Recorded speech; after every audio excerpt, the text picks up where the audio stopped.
With the 7th pick in the 2025 NFL Draft, the New York Jets select Armand Membu, Missouri, tackle.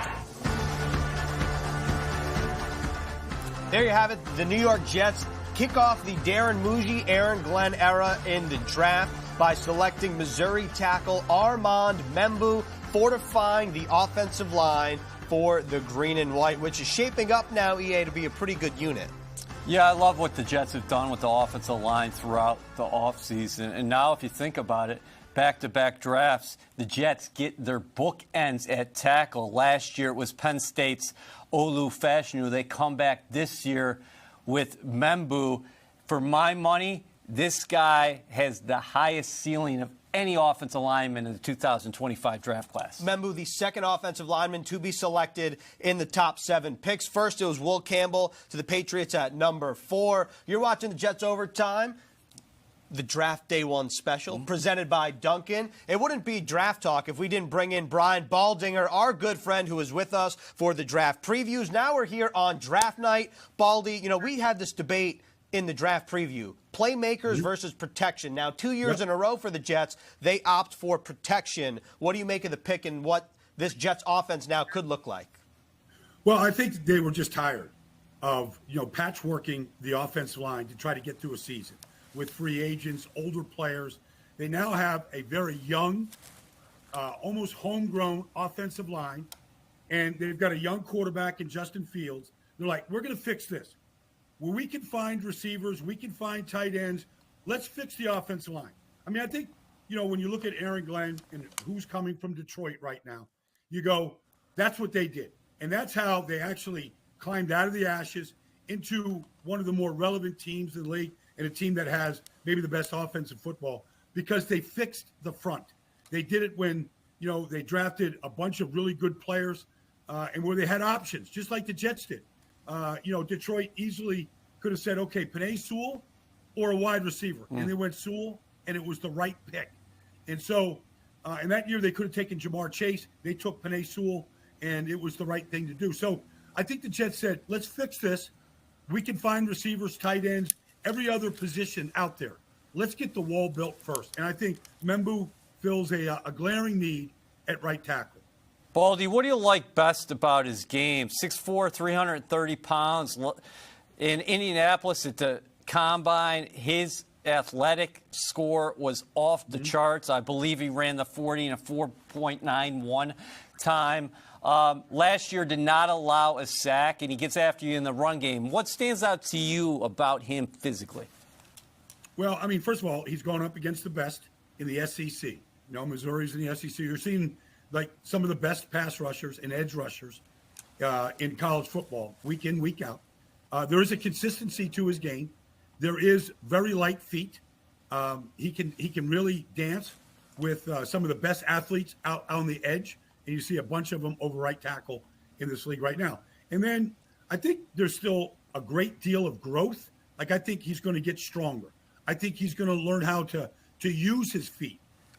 To win a lot of battles against athletic guys on the outside that want to ghost them or rip them or spin on them. Like, I think he needs to see good rushers, which you'll see every day in practice with the Jets. I think, you said it, though. Yeah, you said, like, maybe the highest ceiling of any tackle. Because I don't think he's a finished product. Right. I think there's a lot to go. And I think, when he ran those times and jumped the way he did in Indianapolis, I think it basically said, this guy's 335 pounds. And he can run like this, backside cutoffs, perimeter game, getting out on the edge. These are some of the things you can do with him now because of his ability to move and how light he is on his feet. Daniel Jeremiah at our network compared him physically to Jason Peters. Now, Jason Peters is a finished product that probably is going to the Hall of Fame. But he compared him physically to him, which is a heck of a comp.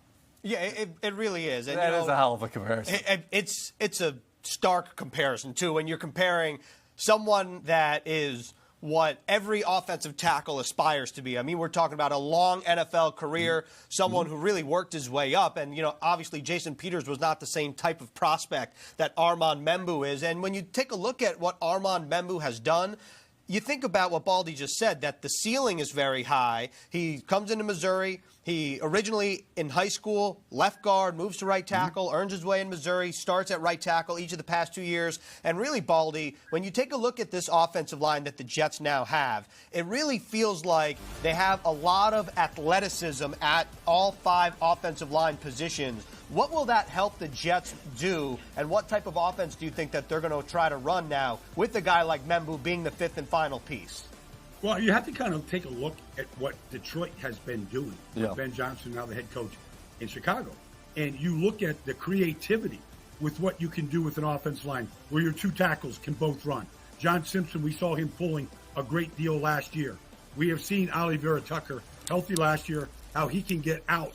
Because so much of today's offense is the perimeter game, whether it's quick screens, fly sweeps, delayed type screens, where you're just trying to get the defense to move one way and you counter it with big people that can get down the field and pick off defenders. And so I think, whether it's the counter tray in the run game, whether it's the quick screens and the jailbreak screens that everybody sort of features that Detroit used a great deal. I mean, I could pull out plays where Penei Sewell is 30 yards down the field for the Lions. I can see similar type things that, Armand Membu can do because they're very similar athletes. And so I feel like you got a very compact 6'4" and change, 335-pound offensive tackle that can pull like a guard, that can get down the field, and then all the things that you want to do where you can get big people leading the charge down the field, just the stop screens.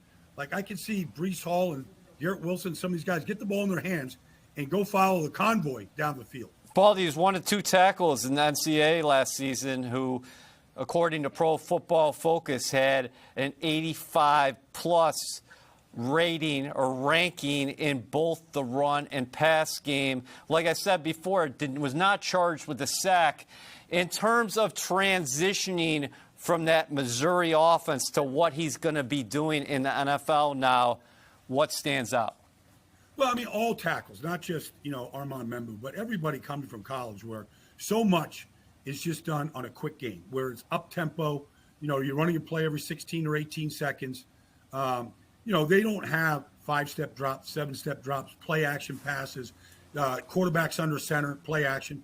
So you have to take the clock, EA, out of your head because you're going to have to block for a longer period of time, especially on third downs. When you're 3rd and long, 3rd and 10, 3rd and 15, you got to overcome some mistakes. You got to be able to hold your blocks a longer period of time than what you did at Missouri. So that's just something that all tackles have to transition to. Yep. It's part of the adjustment is you got to hold your blocks longer.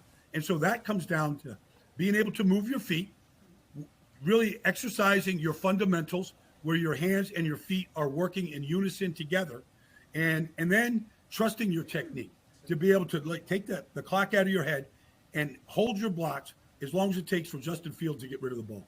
Olu Fashanu, John Simpson, Joe Tippmann, Elijah Vera-Tucker, and now Armand Membu, the 7th overall pick in the 2025 NFL Draft. We're going to hear from Membu with Caroline Hendershot momentarily, but first let's go inside the film room to take a look at what Membu provides.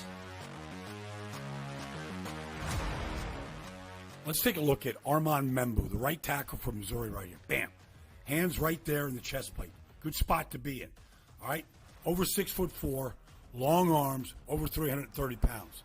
Now, you watch him right here. He's going to give up some ground to drop his anchor.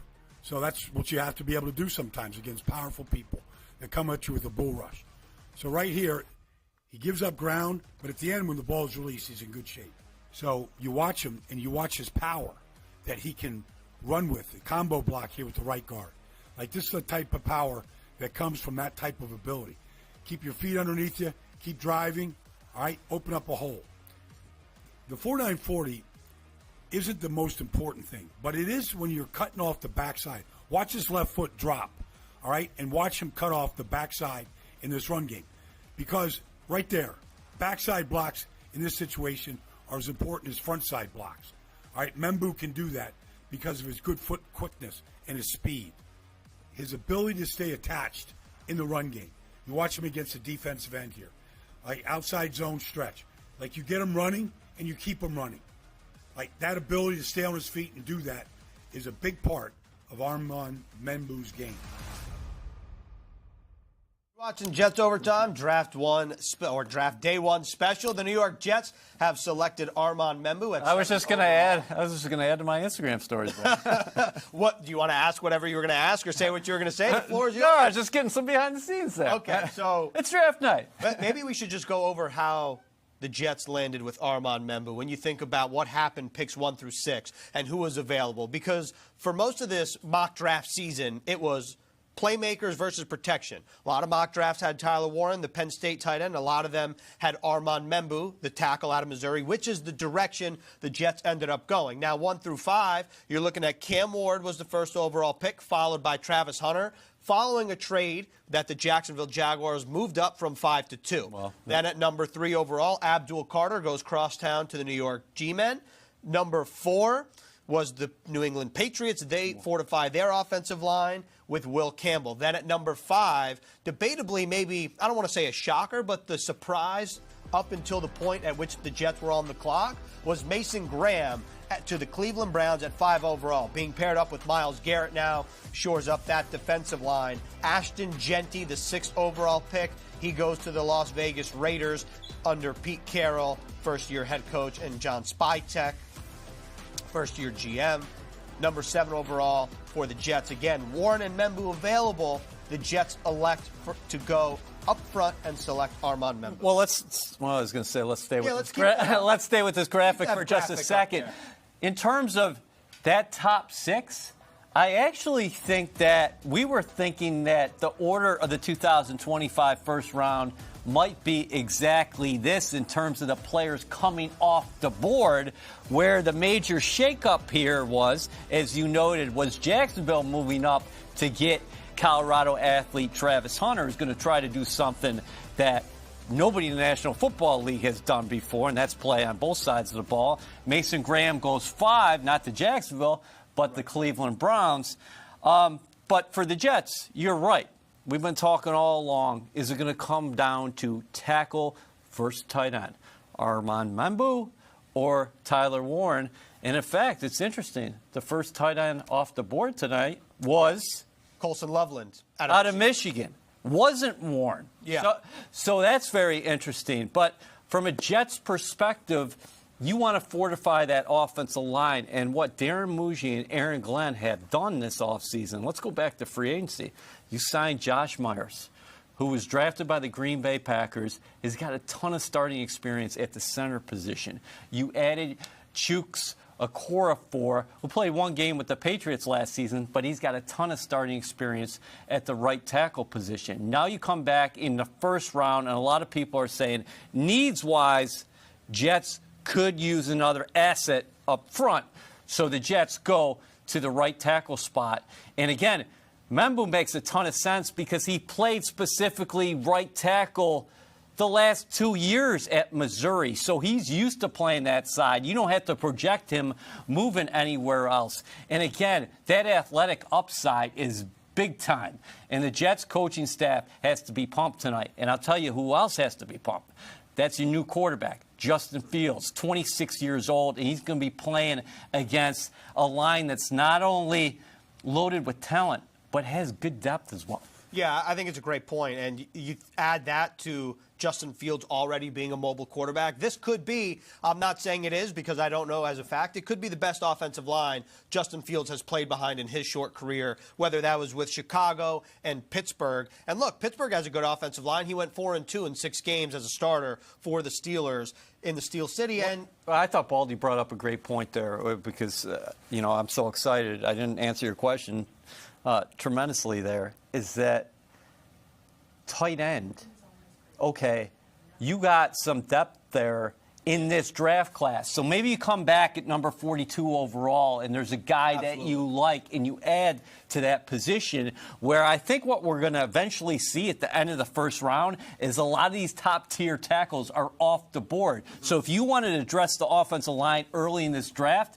this might have been your only chance. I agree. And this is something Daniel Jeremiah said last week at the end of it when he said, look, if I had the choice, meaning Daniel Jeremiah was proposed a question, tight end or tackle at 7 and round 2? How do you kind of go between them? He said, I lean tackle at 7 because of the depth at tight end and because of the lack of the round 2 options at tackle for the Jets specifically at pick number 42. And so also, this is a quick side note. When you take a look at the number 7 overall pick in terms of some of the more notable players who have been selected there, one of the guys that pops up is, ironically, a guy that Baldy was talking about in Penei Sewell for the Detroit Lions. And some of the other names, this is just since 2014. This is a good list. Mike Evans, DeForest Buckner, Josh Allen, obviously the quarterback, followed by a guy with the same name who then hyphenated his name, Josh Hines Allen, and Penei Sewell in 2021. And this list excludes Adrian Peterson, who was drafted in 2007. Well, potentially, you're looking at 5 guys there.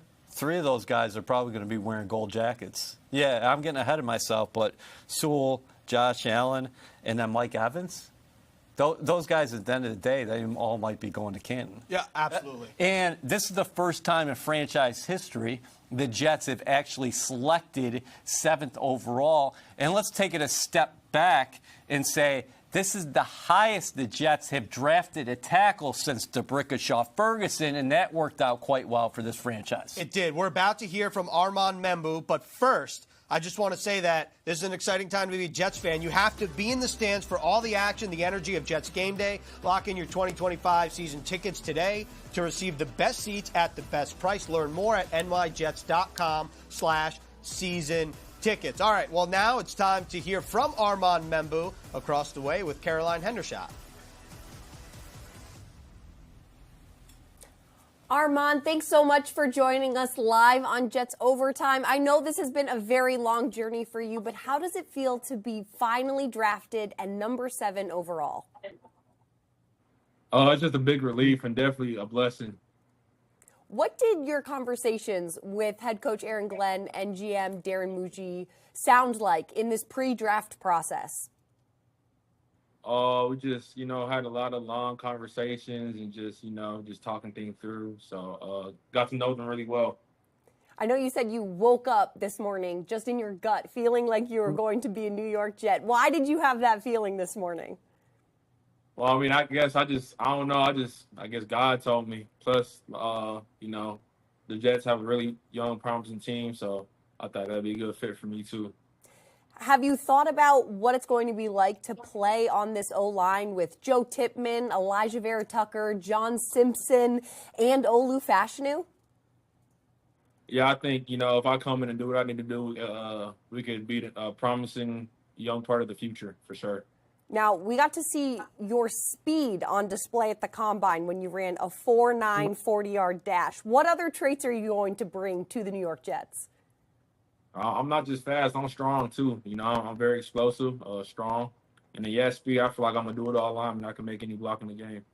Now, I know it takes a village to get to this point in your career. Is there anyone that you wouldn't have gotten to this point without?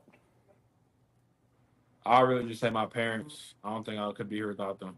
How much do they mean to you in a moment like this? They mean the world, just knowing how much they've done for me and sacrificed for me.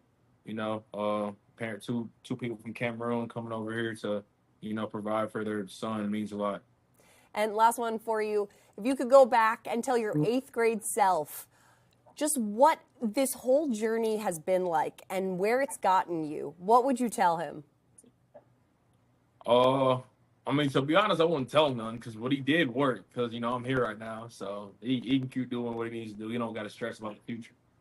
Awesome. Well, congratulations, Armand. We're excited to see you in New York, and enjoy the rest of your night. Thank you. All right, there you have it. Armand Membu, the 7th overall pick. He said, I'm not just fast, I'm strong. That's right. He said he has no advice for his 8th grade self because he did it. He certainly did. What a night for that young man.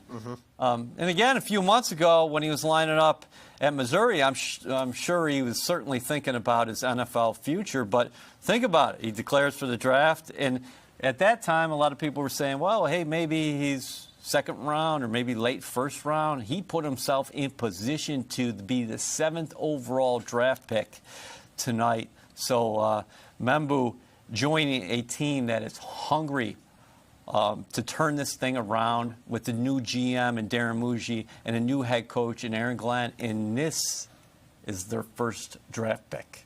Yeah, and, this is also just a side note. It kind of hit me as I was computing, watching the interview with Caroline and Armand, is that he cut off the locks. He looks like he has a fresh haircut as he's now a professional football player, not just a college football player. And we had a graphic earlier that kind of gave a snapshot of what Armand Membu has done early throughout his Missouri career. If we could toss that back up just so we can see it again, talking about what he did in 2022. He only started 4 games at right tackle. He's a freshman at Missouri. Then in 2023, he mans down that same spot, starting 13 games. Then he started this past season 12 games at right tackle and was named second team All-SEC. Now, I will say, when you look at what he did at Missouri, and I think Baldy said it best, and you said it as well. It's not a finished product, but the traits are there to be a very talented offensive lineman, but doesn't have the same resume necessarily as a guy like Will Campbell, who was the first tackle drafted.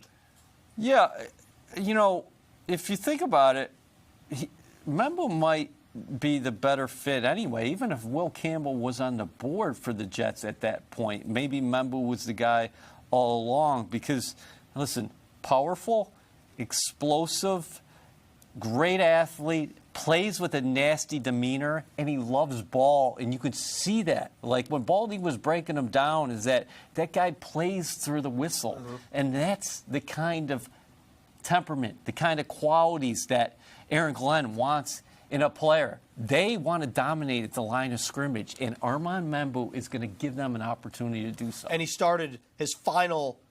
In his college career, he finished it with 30 straight starts. That's availability right there in Missouri. And this is draft weekend. We're only on round 1, round 2 and 3 tomorrow, before day 3 on Saturday, rounds 4 through 7.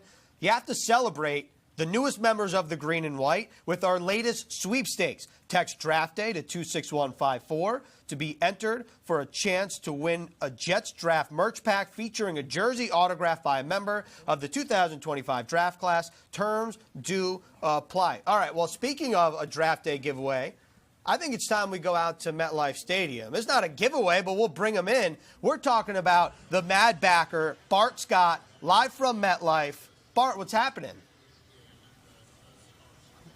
I tell you what, it's going good right here. I don't know if you guys can hear me or not. Can you guys hear me? We got you. We got you. Your haircut looks good, too. Okay, you got me. I'm getting no feedback. Well, I tell you what, I appreciate that. Well, I tell you what, it was a static atmosphere. The MetLife Stadium, all the staff here, everybody did a great job. Fans showed up for the Jets and Giants. I think the Jets fans are really ecstatic. I know everybody was wondering where would they go. Would they go tight end or go tackle? I think, like you guys said, Aaron Glenn wants his team to play with a sense of nastiness, aggressiveness, and I think Membu gives them the opportunity to do that and also gives them opportunity to run the football and be able to be in favorable second down and distances. I'm glad you mentioned that because we've had this discussion on set, and Brian Baldinger said the same thing about the potential of Armand Membu. Bart, as someone who watches this Jets team week in and week out, what about the potential of this offensive line compared to where it was last year and compared to the rest of the league? Well, they were trying to build a bully. I think last year we're getting fashionable, kind of like the dancing bear. You want your right tackle to be a little bit of nasty physicality at 332 pounds. That's going to give him that nastiness. We know John Simpson on the other side is real nasty. And then, you have Tippmann, who's the athletic guy. This gives them a lot of scheme versatility. Bringing in Myers, giving them an opportunity that they have depth now, and they can also compete every day. And, what I like about it, they don't have to project the left tackle playing right tackle because we know those have been mixed reviews.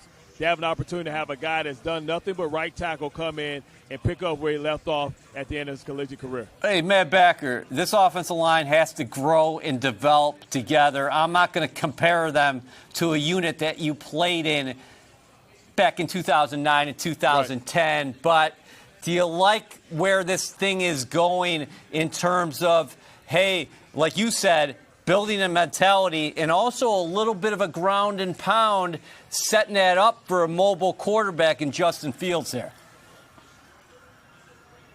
Yeah, I think it was more about Justin Fields because if you take a tight end and your right tackle can't block or hold up, then that tight end is going to be inside playing 7-man protection and sitting out so you don't have an opportunity. Everybody benefits from being able to have an offensive line that plays at a high level. We see that with Lamar Jackson. We see that with the Super Bowl champions in Philadelphia. The ability to be able to buy another second for your quarterback, for him to go through his progressions. Guys to kind of play that off-schedule football because you know that guys are attached and guys understand it's a real threat, wearing guys down. Before you know it, we'll be playing 18 games, and this gives an opportunity for the Jets to make sure that they can solidify a wall of fortress around their quarterback so that he can feel emboldened to make decisions and go through his progressions. I'm glad you mentioned that, too, because I think a lot of people see what the Jets have in Justin Field and the running backs, and they say, this is going to be a ground-and-pound team. And Aaron Glenn says, we're going to allow Justin Fields to play quarterback. Now that you know what this offense kind of looks like now, what do you expect the Jets to look like on Sundays? Well, I tell you what, I think they're just getting started. Yep. You still have free agency, you still have money to get paid after people, assess what they got in the draft. Then it's going to be guys that are going to become available. It's going to be defensive players that is available. It's already defensive guys that are available. It's going to be guys that you may see, day 2, day 3 of this draft that gets traded for draft capital going forward. But I expect the Jets also to continue to build and try. The tight end is a very deep class this year, and you still can get a good tight end in the second round and still to feel like that now you can go for best player available and not feel for need. Jeremy Rucker's going to get an opportunity to be that guy with his former quarterback, but you're still going to bring, got smart, but you're going to bring some competition in as well. So you take the best player available. Hey, Bart, before we let you go, you're looking good, man. What's been the workout plan? I mean, I'm trying to catch up with you because I know I got to be next to you, rippling, stealing, sexy pills. So, I'm sitting at Planet Fitness and eating bagels. You know what I'm saying? I'm sitting next to Planet Fitness and eating bagels on Bagel Day at Planet Fitness. And on that note, Bart, we appreciate your time. Buddy. Enjoy the rest of your night at MetLife Stadium. All right, well, you're watching Jets Overtime, Draft Day 1, special presented by Dunkin'. We only have a couple minutes left. Armand Membu's the newest Jet. Let's take a look at what the Jets have on tap, okay? Because the Jets are sitting at a favorable position in the top of round 2 tomorrow night with pick number 42. Colson Loveland has been the only tight end selected. To my knowledge, Tyler Warren, just selected by the Indianapolis Colts at 14 overall. Okay. So Warren and Loveland off the board. Now the Jets at 42, the top remaining tight ends available. Mason Taylor, Elijah Arroyo, Terrence Ferguson, Harold Fannin, and Gunnar Helm. If they decide to go in that direction. Right. And the two guys that you mentioned at the top of that list, Mason Taylor out of LSU, Elijah Arroyo out of Miami, those guys are going to go right in that range, I anticipate. I don't know if either one of them are going to crack into the first round, but they could be right there at the top of the second round. The Jets select 10th overall in the second round. Arroyo is a kid who really can get down the field vertically. Now, he had some injuries in the past at Miami. If his medical's cleared, he's a very intriguing prospect because he can open up some space. And Mason Taylor, great bloodlines, just a really clean prospect out of LSU. And Brian Baldinger was on earlier. He said Mason Taylor reminds him of Travis Kelce. That's a big comparison to make. Not my words. Those are Baldy's words. Thanks for tuning in to Jets Overtime, the Draft Day 1 special presented by Dunkin'. Again, Armand Membu, the newest New York Jet. Be sure to check out NewYorkJets.com when Darren Muji and Aaron Glenn address the media for the first time. And not only that, but we'll be back here tomorrow night after the Jets' second-round pick at pick number 42 if they stay there.